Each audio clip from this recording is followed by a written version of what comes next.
Hello everyone, स्वागत है आप सबका विजन कैम क्लासेस के प्लेटफॉर्म पे।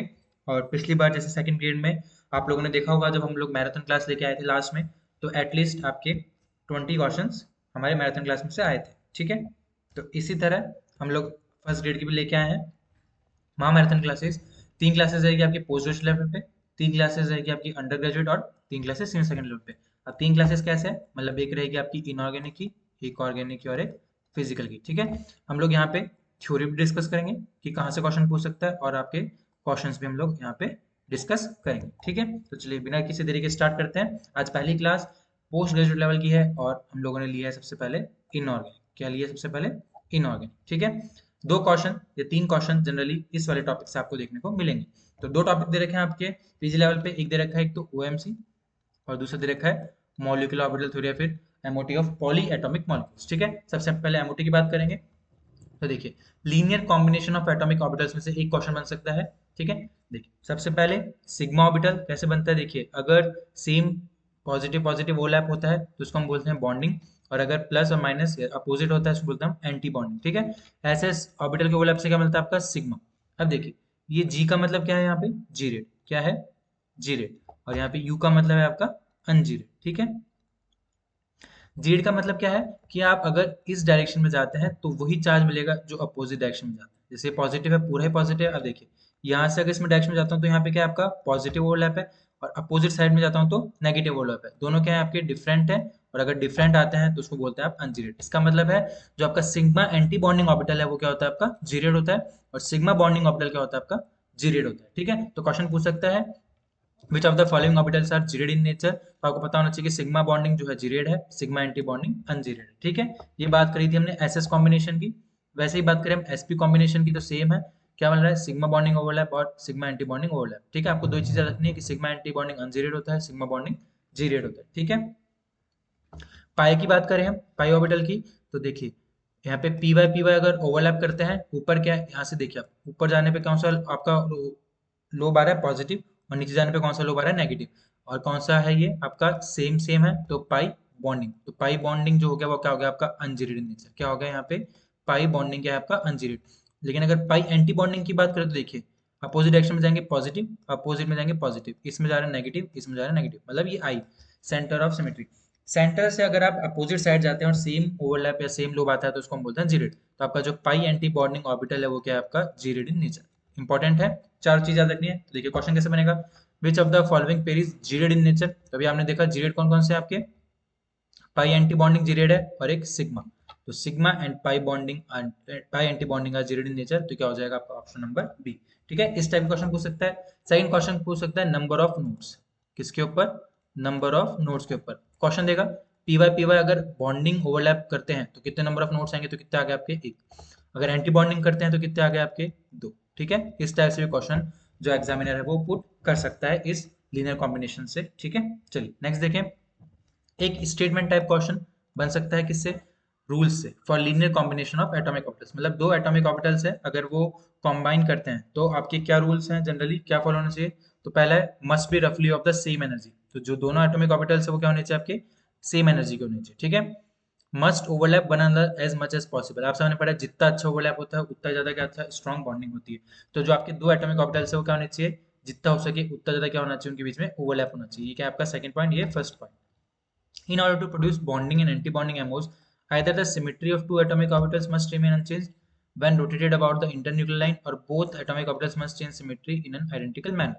ठीक है, ये जो आपने पढ़ा ऊपर जीरेड अनजीरेड, उससे रिलेटेड है ये अनजीरेड और जीरेड से।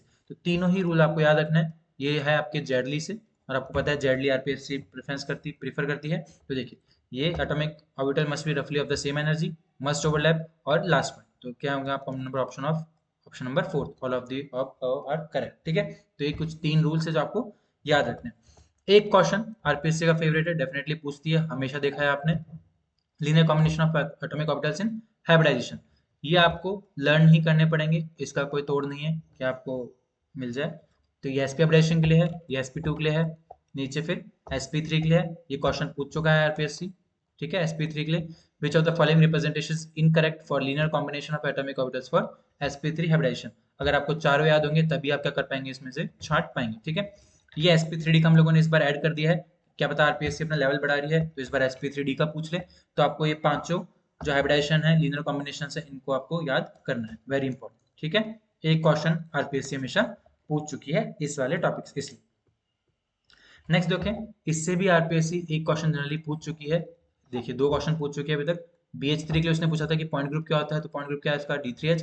सिंपल मॉलिक्यूल के आपको पॉइंट ग्रुप निकालने आने चाहिए। और NH3 का क्या पूछा था इसने, एमओ डायग्राम। देखिए, ये वाला क्वेश्चन पहले आ चुका है आरपीएससी में NH3 का। ठीक है, क्या पूछा इसने, the correct representation of molecular orbitals of NH3। तो यहाँ से अगर हम देखें तो क्या है इसका, 1e4 3a12 और 4a10। ठीक है, तो देखिए 1e4 3a12 और 4a10, ऑप्शन नंबर 3।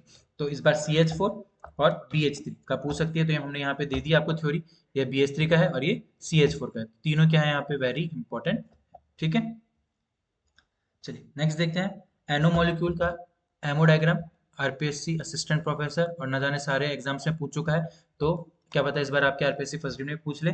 तो आपको ये जो एमओ का एनर्जी लेवल है वो आपको क्या करना है, याद रखना। ठीक है, चलिए नेक्स्ट देखिए, the correct MO order of NO, इस टाइप से क्वेश्चन वो आपसे पूछ लेगा, तो आप सबको पता होना चाहिए। सीओ मॉलिक्यूल का भी पूछ सकता है, अभी तक एनो का पूछा है, सीओ का नहीं पूछा है, तो इस बार पॉसिबल है कि वो सीओ का एमोनिया एमओ एनर्जी लेवल पूछ ले। ठीक है, तो आपको याद है। कैसे याद रख सकते हैं, आपको सबको पता है, 1 2 1 2। ठीक है, और ऊपर वाले को कैसे याद रख सकते हैं आप, 1 2 2 1। ठीक है, इस तरह से। देखिए, जो होमो एटॉमिक डायटोमिक मॉलिक्यूल्स हैं, जैसे O2 हो गया, N2 हो गया, F2 का हो गया, ये तो आपको सबको सिंपल है लर्न करने के लिए। यहाँ पे जो हम पढ़ रहे हैं वो आपके हेट्रो डायटोमिक मॉलिक्यूल्स, हमने पढ़ा NO का और हमने पढ़ा CO का। ठीक है, इस टाइप से क्वेश्चन पूछ सकता है। इस वाली टेबल से भी, जेडली से, ये वाली टेबल से भी क्वेश्चन आरपीएससी पूछ चुका है, तो आप सबको पता होना चाहिए। पहले तो इनकी शेप निकालनी आनी चाहिए और बॉन्ड ऑर्डर। ठीक है, किसी भी अगर जो मल्टी सेंटर बॉन्डेड स्ट्रक्चर है उसका बॉन्ड ऑर्डर निकालना है, तो आप सबको फॉर्मूला बता रखा है मैंने, total number of bonds divided by total number of side atoms. जैसे CO3 - 2 का बनाना है तो पहले आप इसकी स्ट्रक्चर बनाइए। ये बन गई किसकी, CO3 - 2। देखिए टोटल बॉन्ड्स कितने हैं, 1 2 3 4, और total number of side atoms कितने हैं, 1 2 और 3। बस डिवाइड कर दीजिए, तो बॉन्ड ऑर्डर आ जाएगा, वो कितना आ जाएगा इसका, 1.33। तो बहुत ईजी है, कैसे करना है, टोटल नंबर ऑफ बॉन्ड्स और total number of side atoms, इससे आप क्या निकाल सकते हैं, मल्टी सेंटर्ड बॉन्डेड स्ट्रक्चर का बॉन्ड ऑर्डर आसानी से निकाल सकते हैं। ठीक है, तो इस टाइप से क्वेश्चन मिल जाएगा आपको, स्पीसीज दे देंगे और क्या दे देंगे साथ में, बॉन्ड ऑर्डर, शेप भी दे सकते हैं। तो आपको ये टेबल आसानी से आनी चाहिए। ठीक है, इससे भी क्वेश्चन पूछ चुका है आरपीएससी, इस टेबल से भी। ये भी जेड ली की है। क्या पूछ रहा है, द रिलेटिव बॉन्ड स्ट्रेंथ, और सब बच्चे सबसे ज्यादा किसकी करके आते हैं यहाँ पे, एसपी की। सब लोग को क्या लगता है कि एसपी की ज्यादा होती है, sp2 की ज्यादा होती है, फिर sp3 की। यहाँ पे जो टर्मिनोलॉजी वो क्या आपकी रिलेटिव बॉन्ड स्ट्रेंथ पूछी है। और हमने पढ़ा कि जितना ज्यादा हाइब्रिडाइजेशन होता है, जितना ज्यादा हाइब्रिडाइज्ड ऑर्बिटल होते हैं, उनकी बॉन्ड स्ट्रेंथ उतनी ज्यादा होती है। इसलिए सबसे ज्यादा किसकी होगी, आपकी sp3 की, फिर sp2, फिर sp, फिर p और s। तो ये भी इंपॉर्टेंट क्वेश्चन है, इस बार आरपीएससी के आपके एग्जाम में देखने को मिल सकता है। ठीक है, चलिए अब हम बात करेंगे ओएमसी की, ऑर्गेनोमेटेलिक कंपाउंड्स की। इसमें से जनरली एक क्वेश्चन आरपीएससी पूछता है, आप लोग प्रीवियस ईयर के क्वेश्चंस को देख चुके हैं। ठीक है, तो इसमें भी हम लोग जो मैटर लिया है वो आपके जेडली से लिया है, क्योंकि आपको पता है आरपीएससी जेडली को प्रीफर करती है। तो पहला क्वेश्चन क्या है, the reaction of RMgR with acetaldehyde. Acetaldehyde क्या होता है आपका, CH3COH। ठीक है, किसकी रिएक्शन करा रहे हैं आप, आरएमजीबीआर की। तो आपको पता है आर नेगेटिव होता है, तो ये अटैक करेगा, और यहाँ पे क्या बन जाएगा आपका, सेकेंडरी अल्कोहल। आरएमजीआर एसिटाइल से रिएक्शन किया जाएगा आपका सेकेंडरी अल्कोहल। इसका आंसर क्या हो जाएगा, ऑप्शन ऑप्शन सी। ठीक है, RMgR plus acid, RSS plus R2S, ये पहले पूछ चुकी है प्रीवियस ईयर में, यहीं से पूछा था आरपीएससी ने जेडली से। Previous year RPSC question first grade का ही है, तो इसमें से कोई सी भी रिएक्शन आरपीएससी पूछ सकती है। तो ये सारी चीजें आपको पढ़ के जानी। ठीक है, आरएमजीबीआर प्लस LIR क्या देता है आपका, MGR। ये भी जेडली से लिए गए हैं सारी रिएक्शन, तो इसमें से भी कोई से भी आपसे आरपीएससी पूछ सकता है। देखिए ऑप्शन कैसे दिए हैं उसने, RBR, MGR2, RR, RMGL। बहुत सारे बच्चे सोचेंगे कि यहाँ से R और यहाँ से R निकल के क्या बनेगा, बॉन्ड बना लेगा, लेकिन इसका आंसर क्या है आपका, ऑप्शन नंबर बी, क्या बनेगा आपका, MGR2। ठीक है, नेक्स्ट देखें, which of the following statement is incorrect for regarding tetramethyl lithium structure. बहुत इंपॉर्टेंट है, इस बार मैं चाहूंगा कि आरपीएससी यहाँ से क्वेश्चन पूछे इसके स्ट्रक्चर से। ठीक है, the 4 Li atoms occupy the corner of a tetrahedron. चारों जो कॉर्नर होते हैं उस पर कौन होता है, आपके लिथियम होते हैं। Each methyl carbon atom is above face of the tetrahedron. देखिए पूरी थ्योरी है, ये आपको ये पूरी थ्योरी नहीं पढ़नी, इसमें जो मेन है वो क्या पढ़ना है आपको, जो कोऑर्डिनेशन नंबर है कार्बन का वो क्या है आपका 7 है, और जो कोऑर्डिनेशन नंबर लिथियम का वो भी क्या है आपका 7। तो दोनों चीज ध्यान रखनी है। तीसरी चीज याद रखनी है, ये कोवलेंट है और क्या होता है आपका सॉल्युबल इन ऑर्गेनिक सॉल्वेंट्स। तो इसका जो इनकरेक्ट है वो क्या हो जाएगा आपका, ऑप्शन नंबर बी। जो कोऑर्डिनेशन नंबर लिथियम का 4 नहीं होता, कितना होता है आपका 7 होता है। और जो आपके जो हाइब्रिडाइजेशन है वो जनरली हाइब्रिडाइजेशन क्या होता है आपका sp3। एक ही भी चीज याद रखनी, कार्बन का जो हाइब्रिडाइजेशन है वो क्या आपका sp3। ठीक है। नेक्स्ट यहाँ पे इंपॉर्टेंट है ये जो लिथियम सॉल्यूशन है वो कैसे कैसे एग्जिस्ट करते हैं। तो जो लिथियम इथाइल है वो टेट्रामेरिक होता है किसमें, सॉलिड स्टेट में, याद रखना है। और हेक्सामेरिक होता है किसमें, हाइड्रोकार्बन सॉल्वेंट में। दोनों ही चीज इंपॉर्टेंट है। क्या रखोगे कि लिथियम इथाइल जो होता है वो टेट्रामेरिक होता है सॉलिड स्टेट में, और हेक्सामेरिक होता है आपका हाइड्रोकार्बन सॉल्वेंट। ठीक है। नेक्स्ट जो एन ब्यूटाइल लिथियम होता है वो टेट्रामेरिक होता है सॉलिड में, ये भी याद रखना है। और इसका जो यूज है वो क्या है आपका, are as a polymerization catalyst and for alkylation. ठीक है, किस किस में यूज आता है ये, एक तो पॉलीमराइजेशन कैटलिस्ट और एज अ फॉर अल्काइलेशन। ठीक है, चलिए नेक्स्ट देखें। The main use of n butyl lithium, तो polymerization catalyst, it is use for alkylation and it is use for the synthesis of aromatic derivatives. तीनों ही use है इसके, तो ऑप्शन नंबर क्या हो जाएगा इसका, ऑप्शन नंबर 4। ठीक है, घबराने की जरूरत नहीं है। लास्ट टाइम पे जिसने जितना पढ़ लिया उतना अच्छी बात है। इन वीडियोस का बनाने का पर्पज यही है कि किसी के 3-4 क्वेश्चन आसानी से, जिसने ये थ्योरी नहीं पढ़ी है जेडली से, वो इसको लास्ट टाइम पढ़ के चला जाए तो उसके 3-4 क्वेश्चन आसानी से सॉल्व एग्जाम में हो जाए। ठीक है, घबराने की जरूरत नहीं है। अगर आपको लग रहा है नया मैटर है तो आप स्किप कर सकते हैं, और आपको लग रहा है कि आपका पूरा सिलेबस कवर हो चुका है तो प्लीज इस वीडियो को जरूर गो थ्रू करें। ठीक है, ये कुछ कैरेक्टरिस्टिक्स यहाँ पे दिए मैंने, रिसर्च पेपर से पढ़ के हम लोगों ने डाली है। जैसे n butyl lithium is hexameric in the solid state and in cyclohexane solution, ये क्वेश्चन आ चुका है आपके एपी में और आपके फर्स्ट ग्रेड में भी आ चुका है, जिसमें ठीक है सबसे पहले किस नाम से जाना जाता है इनको, सुपर ग्रिग्नार्ड रिएजेंट बोलते हैं इनको, आपके ऑर्गेनिलिथम कंपाउंड्स को। ठीक है, जनरल लिक्विड होते हैं, डिसॉल्व कर में होता है हाइड्रोकार्बन और अदर नॉन पोलर सॉल्वेंट्स में। तो कुछ कुछ चीजें हैं जो आपको इसमें याद रखनी है। एक तो सेवंथ ऑप्शन याद रखना है आपको। ठीक है, lithium alkyls are important catalyst in the synthetic rubber industry for the stereo specific polymerization of alkenes. Eighth पे क्या है, इसके यूज है जो इंपॉर्टेंट है। ठीक है, नेक्स्ट देखें, which of the following statement is correct with respect to Grignard reagent. ये भी आपका जेडली से लिया हुआ क्वेश्चन है, जेडली की थ्योरी से, बहुत ही अच्छा क्वेश्चन है। क्या पूछ रहा है, कौन सा स्टेटमेंट करेक्ट है। तो iodides are most reactive, chlorides are least reactive, alkyl Grignard compounds are usually more reactive than aryl Grignard compounds. इसका ऑप्शन क्या, ऑप्शन डी, तीनों ही ऑप्शन करेक्ट है। देखिए, R are very reactive, iodides are the most reactive and chlorides are the least reactive. तो इसकी जो reactivity order होती है आपकी आई, बी, आर और फिर सी। ठीक है, याद रहेगा आपको। Alkyl Grignard compounds are usually more reactive than aryl Grignard compounds. तीनों ही जो इसके स्टेटमेंट है बहुत ही इंपॉर्टेंट है, आपको याद रखने हैं। ये क्वेश्चन ऐसे होते हैं जो अक्सर आरपीएससी या कोई भी एग्जामिनर जो बनाता है एक आध क्वेश्चन ऐसे दे देता है ताकि बच्चा ना कर पाए। तो वही हमारी यहाँ कोशिश है कि वो क्वेश्चन भी आप लोग क्या कर पाए, अटेम्प्ट कर पाए। तो ये क्वेश्चन आपको देख के जाना है। ठीक है, while comparing magnesium, calcium, strontium and barium compound, which among them is less reactive. इसका आंसर क्या आपका, मैग्नीशियम। जनरली बच्चे क्या करेंगे, ऊपर डाउन, ऊपर से नीचे जाने पे रिएक्टिविटी को कम कर देंगे। ठीक है, तो इसके लिए एसआर करेंगे। लेकिन देखिए, the calcium, strontium and barium compounds are much more reactive than the corresponding magnesium compound. बस ये लाइन है, और यहाँ से क्वेश्चन उठा के दे देगा कौन, आपका आरपीएस। तो आपको ध्यान रखना है। ठीक है, these are less reactive than the corresponding magnesium, कौन से, बेरिलियम के। ठीक है, बेरियम के ज्यादा होते हैं, बेरिलियम के कम होते हैं। तो ये पूरा ही आपका जो पैराग्राफ है important. Correct statement over FeCO5, it shows one signal in 13C spectroscopy. देखिए Fe का जो क्या होता है आपका, TBP होता है स्ट्रक्चर, फ्लक्सोनियल मॉलिक्यूल है, रूम टेम्परेचर वन सिग्नल होता है। क्यों, क्योंकि ये आपस में क्या होता है, बदलते रहता है। अगर यहाँ पे आता है लो टेम्परेचर तब तो आपका जो 13C में है वो कितने सिग्नल होते हैं, 2। लेकिन यहाँ कुछ नहीं दिया, आपको क्या समझना है, आपका रूम टेम्परेचर। ठीक है, द ज्योमेट्री डायगोनल बायगोनल सही है, और जो ऑक्सीडेशन स्टेट है क्या है, 0। तो सारे ऑप्शन क्या हो जाएंगे आपके करेक्ट। ठीक है, कॉलमार्क्स रीजेंट जनरली कौन सा होता है आपका, Na2 FeCO4। क्या हो जाएगा आपका, FeCO4 -2। यहाँ से आयोनाइज हो जाएगा क्या, 2Na प्लस, क्या हो जाएगा आपका -2। ऑप्शन नंबर क्या हो जाएगा, ऑप्शन नंबर 3। ठीक है, ओएमसी के थोड़ा बहुत आपको एक्स्ट्रा पढ़ के जाना होगा, क्योंकि आरपीएससी ने डिफाइन नहीं किया है, सिर्फ लिथियम, मैग्नीशियम और टिन और आयरन का दे रखा है। तो आपको यहाँ पे थोड़ा बहुत कार्बोनिल स्ट्रेचिंग फ्रीक्वेंसी के बारे में भी पता होना चाहिए। विच of the following represent the correct order for stretching frequency. तो आपको ये कंसेप्ट याद रखना है कि जैसे जैसे higher electron density on the metal, जितनी ज्यादा इलेक्ट्रॉन डेंसिटी होगी किस पे, मेटल पे, उतना ही ज्यादा क्या होगा, बैक डोनेशन होगा। ठीक है, will cause an increase in the extent of back bonding. This lead to an increase in electron density in the pi anti bonding orbital on CO, lengthening and weakening of CO bond and a decrease of the CO charging frequency। मतलब ये कहना चाह रहा है कि जितना ज्यादा negative charge होगा किसी कॉम्प्लेक्स पे, उतना ज्यादा क्या होगा, बैक डोनेशन होगा। उस वजह से जो CO बॉन्ड है वो क्या हो जाएगा, वीक हो जाएगा, और जो स्ट्रेचिंग फ्रीक्वेंसी वो क्या हो जाएगी आपकी, डिक्रीज हो जाएगी। तो मतलब जितना ज्यादा पॉजिटिव चार्ज उतनी ज्यादा स्ट्रेचिंग फ्रीक्वेंसी। तो आपका ऑप्शन नंबर क्या हो जाएगा, ऑप्शन नंबर बी। देखिए यहाँ पे +2 है, यहाँ +1, ये न्यूट्रल है, यहाँ पे -1। तो जितना ज्यादा पॉजिटिव चार्ज उतनी ज़्यादा क्या होगी आपकी स्ट्रेचिंग फ्रीक्वेंसी। ये आपको कंसेप्ट याद रखना है, ठीक है। नेक्स्ट है which of the following is highest CO stretching frequency. तो आपको फिर कंसेप्ट याद रखना है कि जितना नंबर ऑफ CO लिगेंड्स होंगे उतना फॉर्मल नेगेटिव चार्ज क्या होगा मेटल पे इंक्रीज होगा, और अभी मैंने ऊपर बताया जितना ज़्यादा नेगेटिव चार्ज होगा उतना ज़्यादा क्या होगा बैक डोनेशन होगा और CO स्ट्रेचिंग फ्रीक्वेंसी क्या हो जाएगी आपकी कम हो जाएगी। तो इसका ऑप्शन नंबर क्या हो जाएगा, ऑप्शन नंबर सी, क्योंकि यहाँ पे 4 कार्बोनिल है, यहाँ पे 6, यहाँ पे 5, ठीक है। तो ये आपको याद रखना है। The bonding in ferrocene, ferrocene के बारे में पूछ सकता है क्योंकि मेंशन है आपके Fe between the cyclopentadiene and Fe+2 essentially consist of pi interaction by overlap of the। तो आपको याद रखना है किस किस के बीच में होता है dxz and dz square, dxz and dz square, option number क्या हो जाएगा आपका सी।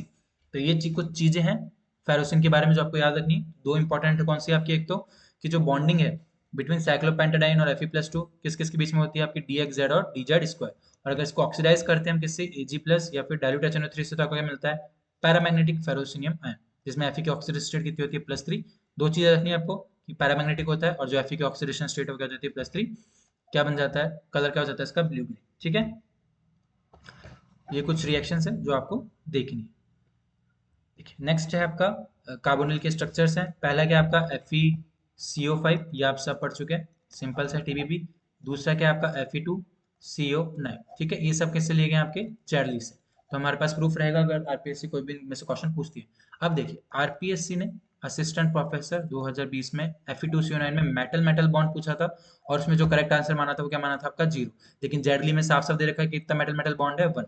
तो ये क्वेश्चन आपका थोड़ा डाउट में रहा था कि 0 या फिर 1 होना चाहिए, लेकिन आरपीएससी ने लास्ट में किसको करेक्ट माना 0, ठीक है। एफ और देखिए यहाँ पे पूछ सकता है कि Fe2CO9 में कितने ब्रिजिंग कार्बोनिल कंपाउंड है, तो 1, 2 और 3।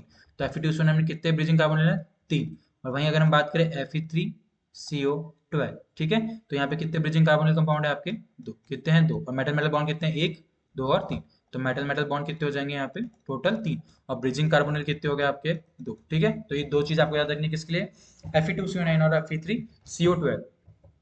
अब अगर आरपीएससी क्वेश्चन पूछती है कि Fe2CO9 में मेटल मेटल बॉन्ड कितने हैं, तो आप 0 करके आएंगे क्योंकि उसने 2022 में यही आंसर माना है। जेडली ने 1 दे रखा है। अब भगवान मालिक है कि आरपीएससी किसके अकॉर्डिंग चलना चाहती है, कभी जेडली के अकॉर्डिंग चलती है, कभी किसी और बुक के अकॉर्डिंग, ठीक है।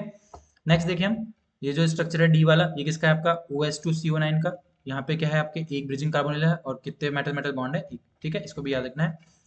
फिर है OH3CO12 और Re3CO12, इसमें ब्रिजिंग कार्बोनिल नहीं होता है, और मेटल मेटल बॉन्ड कितने हैं आपके 3, ठीक है, कितने हैं 3। तो ये भी आपको याद रखना है। नेक्स्ट देखें हम कोबाल्ट का CO4CO12, तो कितने ब्रिजिंग कार्बोनिल है 1, 2 और 3। तो ब्रिजिंग कार्बोनिल कितने हैं आपके 3, और मेटल मेटल बॉन्ड कितने हैं 1, 2, 3, 4, 5 और 6। तो मेटल मेटल बॉन्ड कितने हो गए आपके टोटल 6। ये भी आपको याद रखना है कि सेम किसके लिए होता है CO4CO12 और RH4CO12 के लिए क्या है, दोनों सेम है। और IR4CO12 में जो ब्रिजिंग कार्बोनिल है वो कितने होते हैं आपके 0, एक भी नहीं होते हैं, सारे क्या होंगे आपके टर्मिनल कार्बोनिल होंगे, ठीक है। तो ये कुछ कंपाउंड्स है जो आपको याद रखना है। नेक्स्ट विल्किंसन कैटलिस्ट पूछता है इसमें क्या होता है आपका रोडियम होता है और ऑक्सीजन स्टेट कितनी है इसकी +1, ठीक है। ये आपको फॉर्मूला याद रखना है, कैसा कलर का होता है, रेड वॉलेट कलर का होता है, ठीक है। किसके लिए काम में आता है, सिलेक्टिव हाइड्रोजनेशन, मतलब डबल बॉन्ड है मान लो, अगर अपन विल्किंस कैटलिस्ट करते हैं तो ये अनसैचुरेशन कंपाउंड क्या हो जाता है आपका सैचुरेटेड कंपाउंड हो जाता है, इसका एडिशन हो जाता है आपका H2 का, ठीक है। सिलेक्टिव हाइड्रोजनेशन है कैसे, alkyne groups at the end of a chain are hydrogenated but double bonds elsewhere in the chain are not affected. तो जो लेस हिंडर्ड डबल बॉन्ड होगा वो सबसे पहले क्या होगा आपका हाइड्रोजनेटेड होगा compare to more hindered double bond, ठीक है।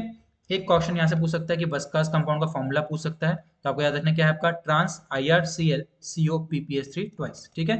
तो बसकास कॉम्प्लेक्स का आपको फॉर्मूला याद होना चाहिए, ठीक है।